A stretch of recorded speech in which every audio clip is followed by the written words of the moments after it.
a few concepts about data types and value types. Then we'll go ahead with control flow structures. Okay, shall we start? Yes, sir. Okay, let them join. Whoever wants to join, we'll start. Okay, first I'll share the screen.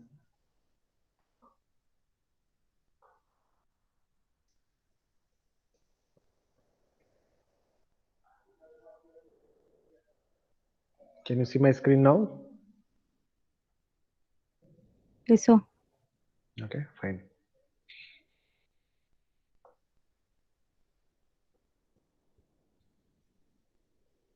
Okay, data types in Python. So let's say whenever we start programming with any language, first we start learning about the basics. Okay, first we start learning about the what is that language. Okay, what are its applications, what is its history, and what are the available versions, and so on. So now with respect to Python, so we have done with that thing. So now we know what is Python, what kind of programming language it is, okay, and why we need to learn Python, what are its applications. Okay, all those things we know. Now, today we'll talk something about data types. What are the available data types in Python? So before that, we'll look some of the small minute details about Python programming. That is some fundamentals. White spaces are very much significant in Python. See, whenever you write any code blocks, say for example, let it be C programming, JavaScript, C++, Java or anything, most of the times we are tend to use either flower brackets or common brackets, isn't it? Parenthesis. So now here, instead of that, we do indentation to indicate the body of the code block. Okay, once again I repeat, in Python we do use indentation to denote code blocks instead of flower brackets and parentheses. Then next thing is how to denote single line comments. Single line comments are denoted by using hash, just like we do in shell script. Then multi-line comments. To indicate any multi-line comment, we need to use quotes 3 times. Okay, if you would use the quote 3 times while opening and closing, that is the thing, but it's an indication of multi-line comment. You can see it here. You can see it here where I'm placing the cursor like this. You need to place 3 quotation marks, single quotation marks. Typically, multi-line comments are meant for documentation. Say for example, before writing the program, you want to very clearly write the problem statement before coding, so that you can do it by using multi-line comments. Okay. Then where we use single line comments, for example, you are writing one function. So beside that function, you want to write one comment so that it improves your code readability. Say for example, you have written one program. Okay, one of your teammate wants to review your code. So as soon as he will see the name of the function that you have written, at the same time you will also observe what is the comment that you have written for that function. So that comment will indicate what is the purpose of that function. Similarly, when you declare any significant variables, there also you can write one single line comment to indicate for what purpose you will be using that variable. So in that sense, single line comments are useful for us. And the multi-line comments are part of documentation work. Okay, and the whole idea of having comments is to improve the code readability. So usually in the industry, what happens in real time, most of the projects are like long-term projects, like 3-year projects, 5-year projects, and sometimes when you take the example of maintenance projects, it will expand 10 years, 12 years, and so on. So in that case, what happens if any one developer has done some coding, we cannot expect that same person will work on the same job for more than 10 years. So here what is important is the kind of code that he has written and the documentation that he has written for that program. Okay, so as part of the documentation, these comments are very, very important. And another thing that I want to tell you is that, so whenever you write whenever you face any campus interviews and whenever you write any piece of code, don't forget to write suitable comments. Say for example, you're calculating, okay, the speed of, say for example, you're calculating the speed of the engine. Say for example, you are writing one user defined function for that. Okay, beside that, you specify on single line comment and you write it very clearly, calculates speed of the engine.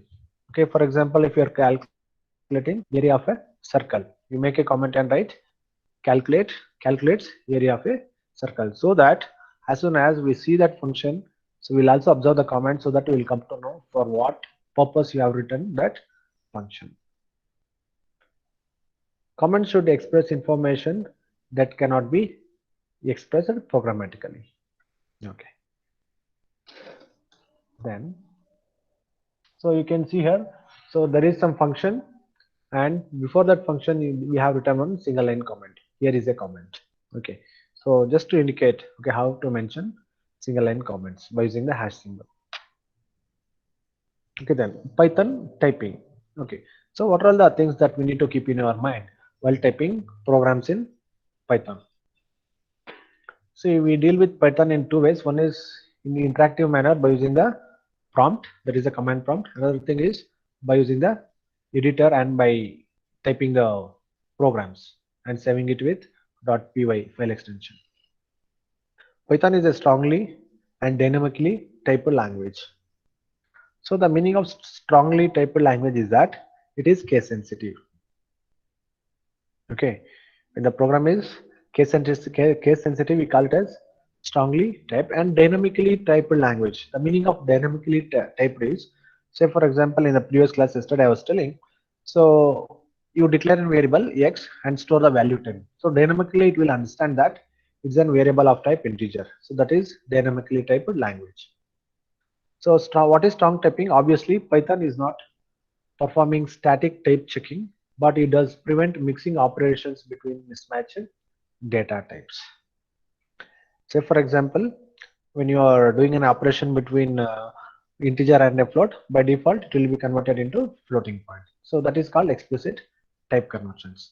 And if you take another example, you can see here. So we have taken one example where it can generate an error 2 plus string 4. It is not number 4, 2 plus string 4. Okay, so in that case it will give an error because it cannot convert it dynamically. Okay, what is dynamic typing? All the type checking is done at runtime. Okay, so whatever the type checking that has to be done in Python, that will be done during runtime, not during compile time. So you know what is the meaning of compile time and runtime, isn't it? I'll take the example of C program. Say for example, you are using let us assume Turbo C compiler. The moment if you press Alt F9, it will compile, and the moment if you press Control F9, it will execute, isn't it? Okay, so if you have done any typing errors, as soon as you type Alt F9, okay, it will show you. So that is compile time. Okay, that is example for compile time detection. An example for runtime detection is that in case if any exception has occurred, say for example Stack Overflow exception, so that will occur in runtime. Okay, so that means we need to understand what are all the things that will occur in compile time and what are all the things that will occur in runtime. Similarly here we are trying to say that here the type matching in Python happens during runtime. Okay, now let's start by looking at Python's built-in data types. Okay, first we'll see what are the numeric types available. Okay, so numeric means we know that it includes integers, long, float. Okay, and one more addition to that in Python is complex. Complex is one more data type. Okay, complex number means we know that it is an X plus IY format or A plus IB format, where the complex number has two parts, real part and imaginary part. If I consider X plus IY, X is an real part and IY, that is Y is an imaginary part. So the subtypes available under numeric types in Python are int, long, float and complex. So okay, there are four subtypes available here. The respective constructors are int, long, float and complex. Okay, then we should also know what is the purpose of these constructors. So these constructors are helpful for doing conversions. While accepting the input from the keyboard, we are converting. Do you remember? Hello? Do you remember? While Yes, sir. accepting input from the keyboard, at the same time, we are also converting it into integer type while reading the values of n1 and n2 in the first program. Do you remember? Explicit conversion. Yeah, explicit conversion. So by making use of this int. So int is what here? It's a constructor. Integer constructor. Using that, we can do typecasting. Similarly, long, float, and complex. Okay. Now, all numeric types except complex support the typical numeric operations you would expect to find. So, what are the normal numeric operations that we do? Addition, subtraction, isn't it? Division, multiplications that we can do. Okay, except in case of complex. And we'll see some of the list of what are the things that we can do. There, here is a list here. We can see here.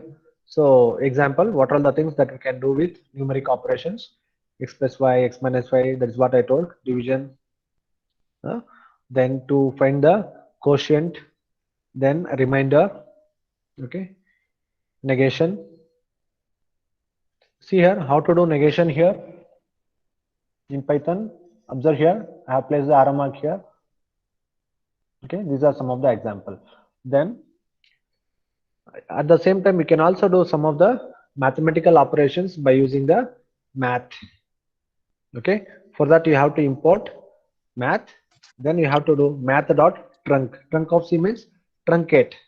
Okay, x is truncated to integral, round, okay, to round off the values, and floor and seal functions, isn't it? What is floor will do? It will, floor means, say for example, if it is 8.2, it will make it as 8. If it is seal, if it is 8.2, it will make it as 9. So that's how floor and seal will work.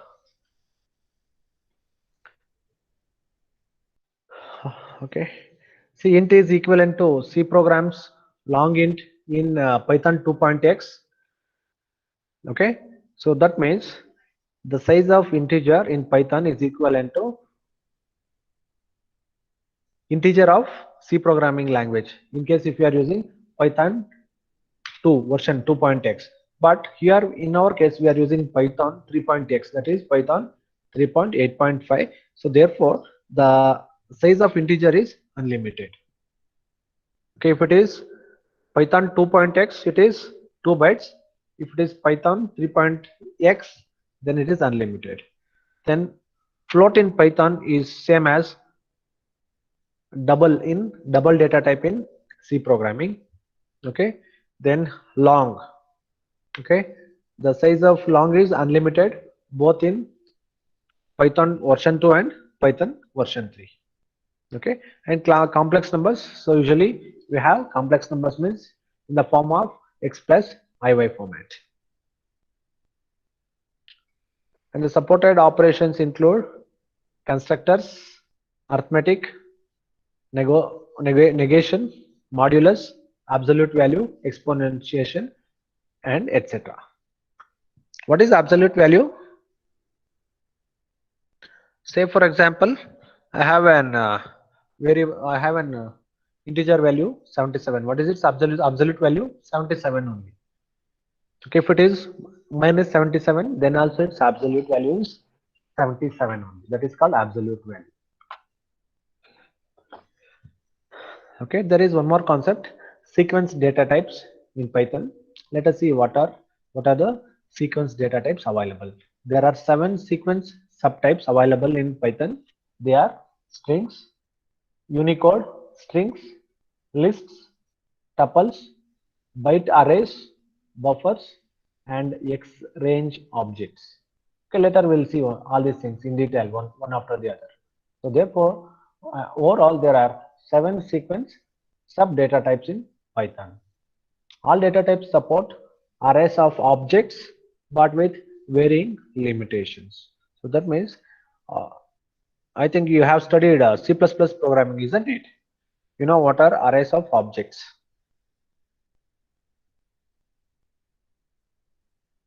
Okay, so see, one object contains sorry,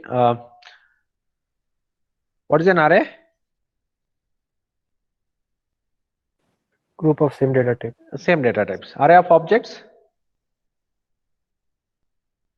Say for example, there is a class, student class.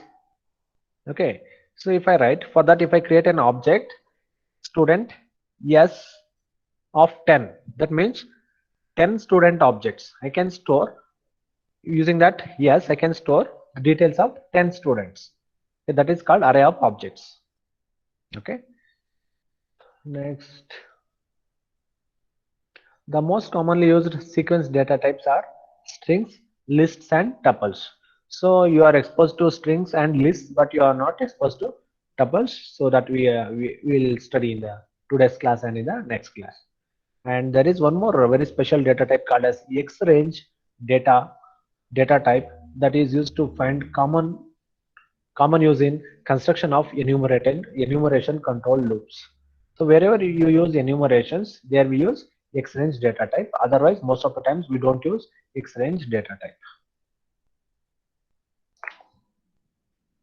You know that enumeration is an user-defined data type. So whenever you deal with enumerations, use X-range data type. It is also a type of sequence data type. Okay, now we'll see the what are the types one by one. String. Okay, the first sequence type is strings. It is created by simply enclosing characters in either single or double quotes. Okay, so I need not do any special mention how to denote the strings by using the, you can see here my string is equal to hi, I am a string. Okay, you can use either a single quote or double quote. Let us look at some of the examples here. You can see here. So string dot, okay, you can also perform some operations by using methods which are supported by strings. Okay, and also in the previous class I told you one very important thing: don't use the local variable str, because in Python str is considered as a keyword to perform string related operations. Okay, it's a string object and therefore str is a string object. You can see here string dot capitalize. Okay, it will convert all the lowercase characters into uppercase. Okay, then str dot center, return centered in a string of length width. Padding is done using the specified fill character. Okay, you can also specify here fill character. Okay, like that, encode, decode, capitalize. Okay, so expand tabs, so many things. Okay, and also very importantly, find is there, and format, you can do formatting. Okay, later we'll, okay, when you do programs we'll try this one by one. Okay, now just to have an idea, we need to understand that how to represent strings by using either single quotes or double quotes, and also at the same time, so we know that we can perform operations by using strings, and str is a keyword here. Sequence data types, strings continued. Python supports a number of escape sequences such as /t, that is tab, /n, new line, etc. Placing R before a string will yield its raw value. So raw value means, so it will display as it is. Okay, so look at here. See, I have given one example here. Print /t hello. That means before printing it has to leave one tab. Okay, and then new line, inside the new line. Okay, then after that you can see here print. Okay, here I am using R. R means to display the raw value. Then insert new line. Okay, then print. Python is so cool. Okay, look at here. So if we save this piece of code as ex.py, so if we create a file by name ex.py. Okay, look at here, what is the output? Hello. Then look at here, it is going to the new line, then leave the tab. Okay, see in the second line you can see here the print R. So R means, R indicates print raw data. What is that raw data? Raw data includes /t, world, negation, exclamation followed by /n. So it is displayed as it is. So that means most of the times we don't use R. Okay, if you want to display the raw data, then we use R. Getting this? Hello? Yes, sir. Okay, what is the purpose of using R? To display as it is, that is to display the raw data. We use option R along with print statement. Okay, that we use R just before the double quotes. So look at how it displays here, /t word, then new line as it is, including the escape sequences. It will display the content of the print message as it is, even including the escape sequences. So there is a string formatting operator %. That means optionally you can use format specifier like %d, %s and so on, but usually we don't use. It is optional. Say for example, if you want to display the numeric value, you just without using this %d, just you can display it. Okay, but optionally, forcefully if you want to use, you can use %d means integer, %f means floating point, %l means long, like that you can use the format specifiers. Okay, next sequence data type is Unicode strings. Okay, before going to Unicode strings, you need to understand what is the meaning of Unicode and why it is required. In the beginning class I told, so there is ASCII standard. So what is ASCII? Anyone? What is ASCII? What is the full form of ASCII? You should question. Yeah, I'm asking you, what is ASCII? What is its full form? ASCII stands for American Standard Code for Information Interchange. So that is used to encode data. So what is its limitation? It can encode only 256 characters. So that means its range is 0 to, the value range of ASCII is 0 to 255. Therefore, it can encode only 256 characters. But when you deal with any formal languages, there are more than 250 characters. So to overcome the disadvantages of ASCII, we have something called as Unicode format. So this Unicode can encode any character that you type. Okay, let it be any special symbol, any special character, it can encode. So therefore, to overcome the disadvantage of ASCII, we use Unicode. Under Unicode, there are a few formats like UTF-8, UTF-16. What is that UTF-8? Unicode text format, 8-bit encoding. Okay, 8 means 8-bit encoding, 16 means 16-bit encoding. So always, as we know that 16-bit encoding is more powerful than 8-bit encoding. Okay, similarly, there is ISO standards also. Okay, so that is about Unicode. Unicode strings can be used to store and manipulate Unicode data. Okay, Unicode strings can be used to store and manipulate Unicode data. It is as simple as creating a normal string. Just put U on it. Okay, look at here. Are you observing the cursor here? Look at the example here. My Unicode string 1. So this is a variable. Left side thing is a variable. My Unicode string 1 is equal to U high class. Okay. The content of the string is high class, but before the double quote, I am indicating U. So you indicate that encode it by using Unicode format. So that's the meaning. So that it is not a normal string, it is an Unicode string. Use Unicode escape encoding for special characters. Okay, if you have special characters to encode that, you can use escape sequence, that is \, like here. Okay, high. See, if you are using U within as part of the message, so you use the special character. You can use \, to remove the special meaning of U here. Otherwise, so there will be an ambiguity between this U and the U which is part of the string. Okay, to remove the special meaning, always use \. Also, it has a raw mode by using UR as a prefix.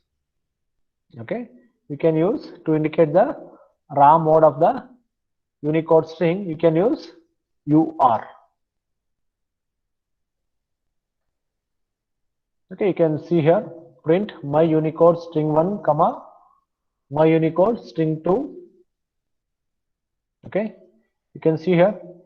So what is the output here? See print. See first we are initializing the variable my Unicode string 1 is equal to high class. So what type of string it is? It's an Unicode string. Then second variable also Unicode string, that is my Unicode string 2 is equal to U high 002. Okay, U 0020 class. Okay, so look at here. Then print, then we are printing the values. What we are initialized, that we are printing. Okay, my Unicode str1 comma my Unicode str2. So what it is printing? High class and high class. That means it is removing this encoding and printing the values. Then look at here. Then what we are doing? New Unicode is equal to, look at here within. So just before using the string, we are using U here. This X E. Okay, where X is a special character. To remove its special meaning, we are using the backslash. And after 4, once again there is a X, so we need to remove the special meaning. So once again we use X. So this is some value. To remove the special meaning of that special character, we use backslash. Then print new Unicode is equal to new str. So what is the value here? You can see here, now it is been encoded.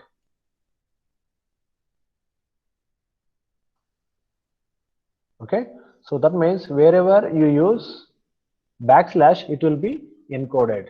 The message will be encoded. At the same time, so there is also a syntax new Unicode dot encode. Okay, so if you have already a string, if you want to explicitly encode, you can encode it by using UTF-8. See here, while encoding, you can specify whether we are encoding it to UTF-8 format or UTF-16 format. Say for example, I want to encode the, say for example here I have my Unicode string 1 is equal to U high class. I have high class. I want to encode it into UTF-16 format. If that is the case, here I will mention variable dot encode of UTF-16. Okay, so you can see here A, O, U, these are all the strings that are already encoded. Okay, we'll see some examples as well. Okay, so after the PPT, we'll also see, we'll go to command prompt, we'll type, we'll see how to encode and decode it. Then we have another sequence data type, that is a list. Okay, so list is somewhat similar to array, but the only difference is that in case of array, we can store only similar type of values. That means all the values are either integers, either floating point, strings, characters, or something like that. That means it contains only one data type, all the values of single data type. Whereas a list contains a number of values of different data types. You can see here how to create a list. My list is equal to 42 integer, apple string. Okay, then this is Unicode string. U hyphen Unicode apple, that is it's an Unicode string. Then once again long integer, that is 5234656. These are long integer. That means the whole purpose of having a list is, if you have heterogeneous data, if you want to combine the heterogeneous data, then you can create a link. Okay, so this is the syntax to create. So name of the list is equal to, within the square braces you can specify how many values you want. That's a simple way of creating a list. Then how to print the list. Okay, print my list. That means print followed by name of the list that you have created. If you type, so it will display all the elements of the list in one go. You can see here See in the list, my list, we are creating 1, 2, 3, 4, 4. Okay, we are storing 4 values. Then there is a print statement, print my list. Can you observe the output here, everyone? Hello? Yes, sir. Yeah. See here, print my list has print 42, apple, Unicode apple, and the long integer value. So everything in one shot it has displayed. See after that, we have my list of 2 is equal to banana. That means in the second position we are we are storing the value banana. Then we are printing my list. Now you can see in the second index value. So index value starts with 0.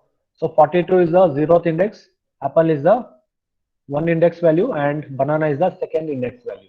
So in second index value we are storing the value banana. Similarly, once again we are modifying my list of 3 is equal to, we are installing or we are storing sub items, that is sub list. That means you can store one list in another list. You can see here my list of 3, that is in the index third position we are installing item 1, item 2, comma item 3, item 4. Then print my list. You can see the output of here in the third line, 42 apple, banana, item 1, item 2. Okay, this is one sublist, another sublist, item 3, item 4.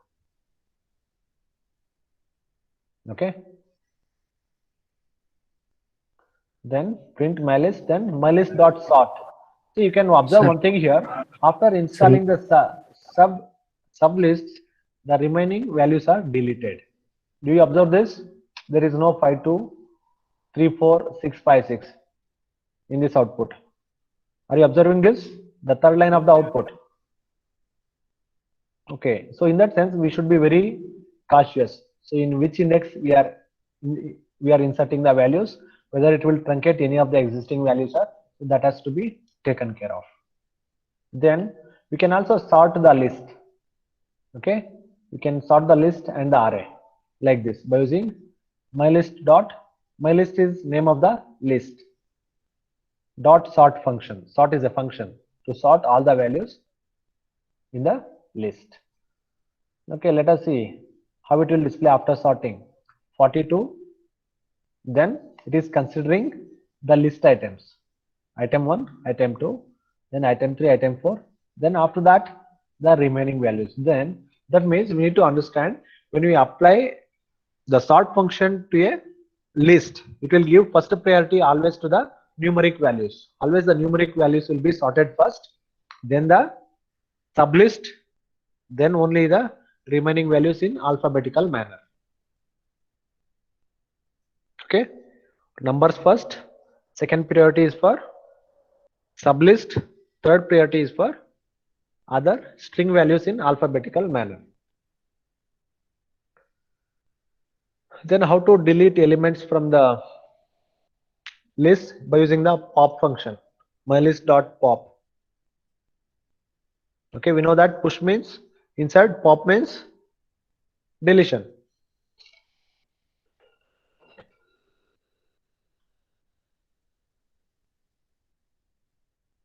Okay, then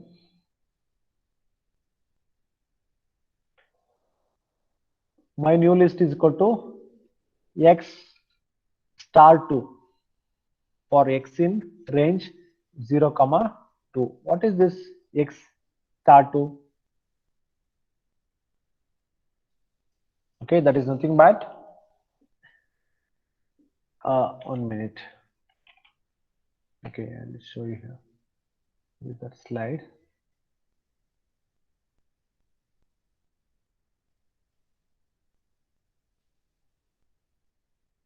Okay, you can see here. So what it has displayed, you can see the output here: 42, item 1, item 2, item 3, item 4, apple, and banana. So after that, once again it has displayed banana. So what is happening? Because here you are performing, you are specifying the range. Okay, display only 0 to 5, that is 1, 2, 3, This is the first item, second item, third item, fourth and fifth item. After that, which is the second item, that is banana. Okay, we need a little bit clarification about this statement. Okay, we'll execute and see this statement.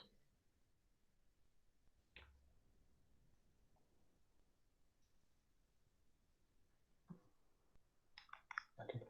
See, in the next class, we take some of the examples, okay, to deal with whatever the concepts that we have studied today. That is the lists, strings, Unicode, and the number data types. So, and also we'll apply some of the functions and we'll execute some sample programs so that we'll get hold on the data types available in Python programming. And also, still there are few more data types, okay, that we are going to study it in the tomorrow's class. Okay.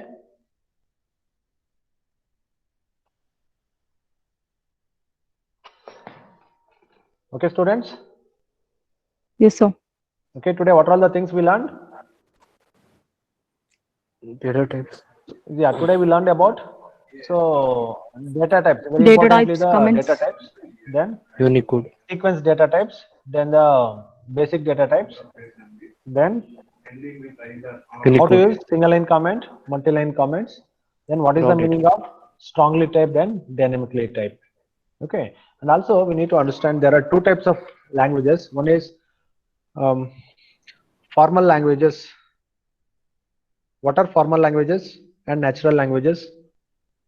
See, natural languages means, say for example, Kannada, English, Hindi, these are all natural languages which we use normally to communicate with people.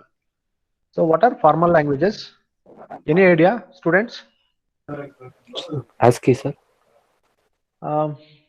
Okay, ASCII. Okay, so that is one way of representing the character. That means it is meant for a particular purpose.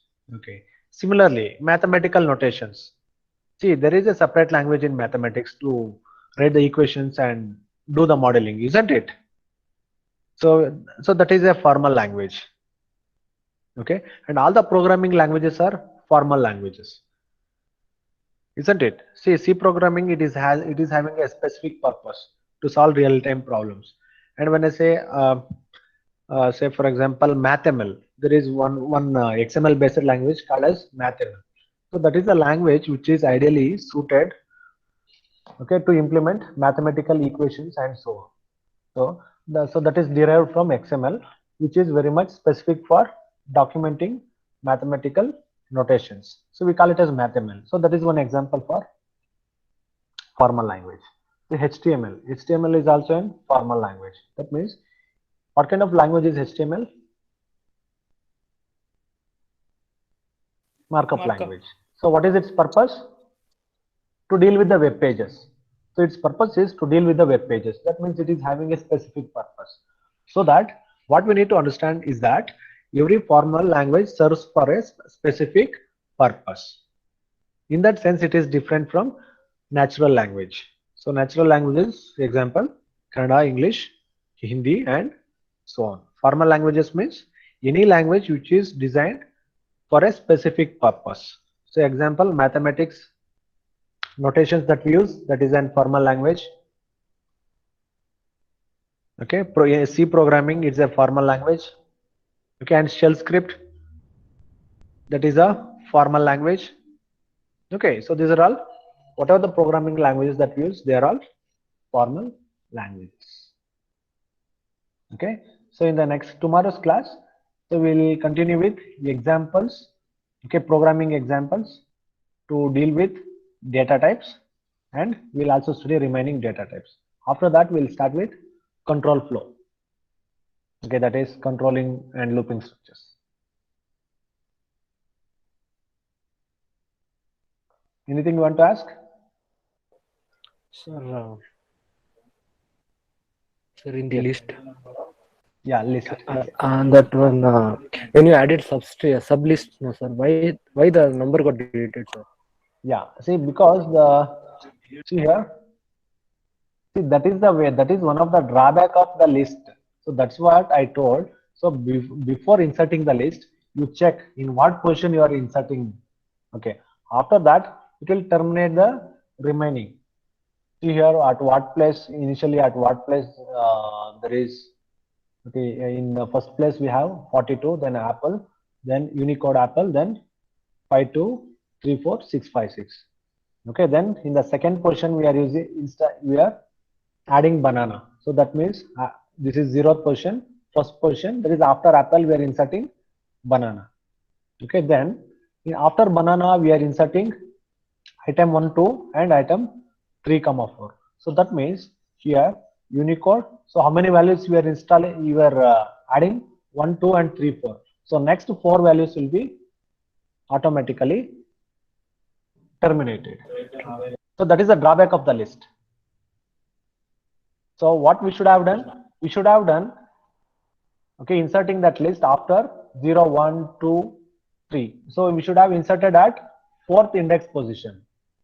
In case if we had inserted that items in the 4th index, then everything will be displayed. Okay, this is the drawback of the list. Okay, sir. Yes, sir. Okay. Okay, thank you. I'll give a small quiz. Okay, but you answer for the quiz. Okay, that will be considered as your attendance. Okay, sir. Hmm? Yes, sir. Okay, I'll take another 15 minutes to send the quiz. You reply for that. Yes, sir. Thank you. Thank you, sir. Thank you, sir.